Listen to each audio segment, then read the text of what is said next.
In this video, you are going to learn about the new and exciting relative overlays feature within Framer. And I know that you might be like, relative overlays? Why is it a big thing? I'm going to show you. It's pretty much a game changer, and I'm going to show you why. We're going to be able to create drop-down menus and little popovers and tooltips within seconds with this new feature. So my name is Nandi, this is Framer University, and let's get started. So as you can see, I have prepared a little file where I will be showing you this new feature with these different slides here. And I am also giving you this remix, so you're gonna be able to take a look at this file and play around with it. So you can just go to overlays.framer.website and you're gonna find it there. So let's first talk about the difference between fixed overlays and relative overlays, because we could create fixed overlays in Framer up until this point, but now we will be able to create relative overlays as well. So first, let's take a look at what is a fixed overlay. So a fixed overlay, as you can see, it is written here. It stays at a fixed position within the viewport, and we usually use this for modals, toasts, or videos. So for example, if I click this modal here, you see that it pops up and I basically cannot scroll on the website. I can click the close button, but then I can start scrolling on the website. But even if I choose to, for example, change this overlay from block page scroll to auto page scroll, then you can see that if I open this modal and I start scrolling on the website, I can still scroll, but this overlay is basically fixed within the viewport. So this is a fixed overlay. And now let's take a look at what is a relative overlay. So this is our next little slide. And basically a relative overlay is positioned relative to the element that we are applying it to. And it is usually used for dropdowns or popovers. So let's create a little tooltip here. So we have an icon, and I'm just gonna add a relative overlay to it. So I'm gonna just select this icon right here, and I'm gonna go to the right panel, click overlays, and then relative overlay. So here, as you can see, I now see this overlay editor view, and I can also customize this overlay with the properties on the right panel. So you can see that we can choose that we want to show this on hover or on tap. So maybe you want this to appear when you click that specific element, or you want it to appear when we hover this element. Usually when we use tooltip components, we use the hover trigger. And then we can also change the position. So maybe we want to use the top position, the right, or the bottom. But we're going to use the bottom one here. We can also change the alignment, so it can be to the left, center, or to the right. And we can also change the offset here, so we can have a bigger Y offset. We can also change the X offset, so we can customize the position of this overlay relative to the element that we are applying it to. So I'm gonna have 8 pixels of Y offset, and then I can also choose between auto dismiss or click dismiss.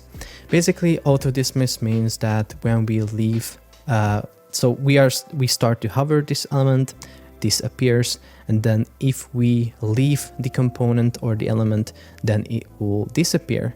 If we choose click, then it will mean that it won't disappear until we click somewhere around the page. I'm gonna show you, so we can just hover this, and if we hover it, it is there, and if we leave it, then it will disappear. If we use the click dismiss, then it will appear when we hover it, and it will stay there. And if we click somewhere on the page, it will disappear. So we're going to use the auto dismiss here, And then as you can see on the left panel, we see this little overlay. This is basically a regular frame. It has a fill color, it has border radius and everything that a normal frame has. So you can customize it and you can add some content to it. So I'm gonna just remove the border radius here and change its color to this gray here, and then I'm just gonna add some text to it. So let's select the text tool and just click within this overlay, and I will write something here. Okay, so now we have this text here, and all we have to do is to position it relatively, because as you can see now it is absolutely positioned and we can just move it around freely. But we need to turn this overlay into a stack by clicking this layer button here. And now as you can see, this text here is positioned relatively. So all we need to do here is to set the width and the height to fit content, and then we can add some padding, and I'll also change the fill color to white.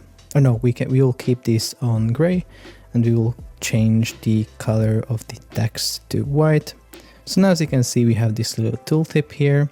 And if we take a look at this, you can see that as I hover this tooltip, the relatively positioned overlay will appear, and when I leave it, it will disappear. And you can also see that if I start hovering it and I start scrolling on the page, it will not stay fixed within the viewport, but it will change its position. So basically it will stay relative to the element that we are applying it to. So basically this is the difference between using relative or fixed overlays, because as I said, the fixed overlay will stay fixed and the relative overlay will move with the element that we are applying it to. Okay, so the next thing that I want to show you is the pre-built menus, because of course you can use the same method that I used by adding a relatively positioned overlay to an element and creating the design of the overlay, but you can also choose from pre-built menus. So what you can do is you can press I on your keyboard to pull up the insert menu, and you can see this little menus section here, and you can pick from here whatever you like. So for example, here we see this menu rows, and I can just drag and drop it to the specific element that I want to apply it to. In this case, this is the hover me button. And as you can see, now it is applied to the button, and I can go into the overlay and, change the text if I want to, or change the colors. So it is fully customizable. And if I take a look at this right now in the preview, you can see that if I hover this button now, this little drop down will be visible. And I didn't have to do anything, it was just a couple of seconds.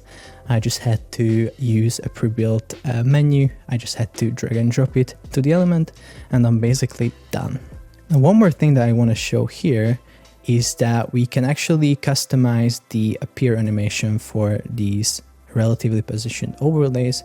So as you can see, when I hover this little button, the relatively positioned overlay basically just comes in from 0 opacity to 1 opacity. So basically that's the appear effect, but we can customize it. So if we click this button, you can see that within that we have this menu, which is basically the relatively positioned overlay. And here we can customize its appear effect on the right panel.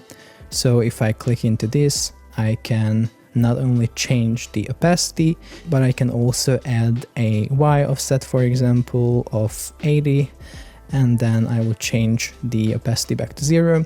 And I can also customize the transition, so maybe I want it to happen a bit faster or slower. And then if we take a look at this, you can see that if I hover over this button, it will come in from the bottom. So yeah, this is how you can customize the appear effects of your little overlays. Okay, so the next thing that I want to show you is the old way of building dropdowns, because I think it's really important for you to understand that how much better this relative overlay is compared to the old options, because we used to build drop-down components like this. As you can see, we have this drop-down here, and we basically have this list within this primary variant, which is positioned absolutely, as you can see. and the opacity is changed to 0 on the closed variant, and we change this opacity to 1 on the open variant, and basically that's how we show a drop-down. But this was just in the past. Now it is much easier. If we take a look at this section here, this is the new way of building drop-downs. So if we take a look at this new drop-down component, as I said, we can easily just remove this list from here because we just need 2 simple variants and we can work from that. We will just add a relatively positioned overlay to this component, and that's how we will achieve the drop-down functionality in a much easier way.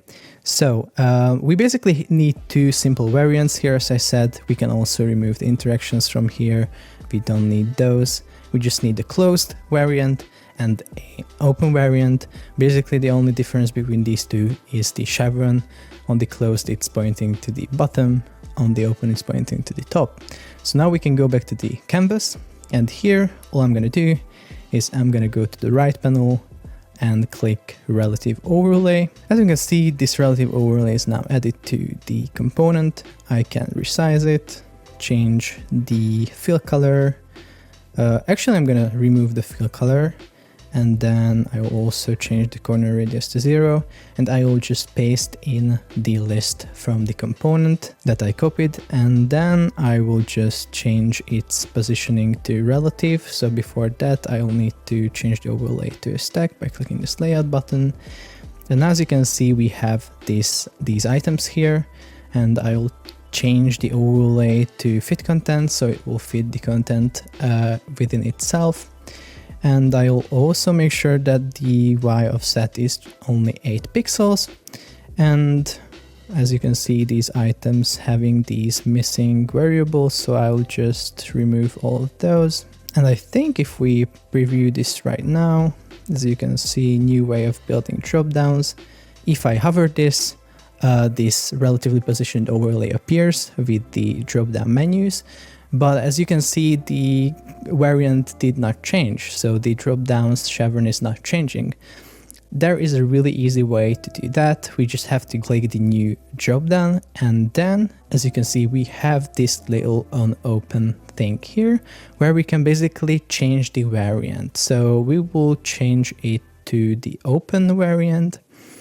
So basically what will happen is when we hover this component, the relatively positioned overlay will appear, and we will also change this component's variant to the open variant.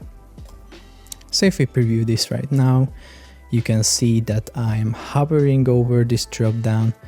The variant changes and the drop-down menu also appearing, so it works perfectly. So the next thing that I want to show you is basically the last thing, which is that we can use these relatively positioned overlays within components as well, which makes them super powerful. So to show you that, I will also show another thing, which is a new feature, which is this insert menu. If you take a look at here, we have this navigation section, and we have a bunch of new navigation components, which we can just drag and drop to the canvas.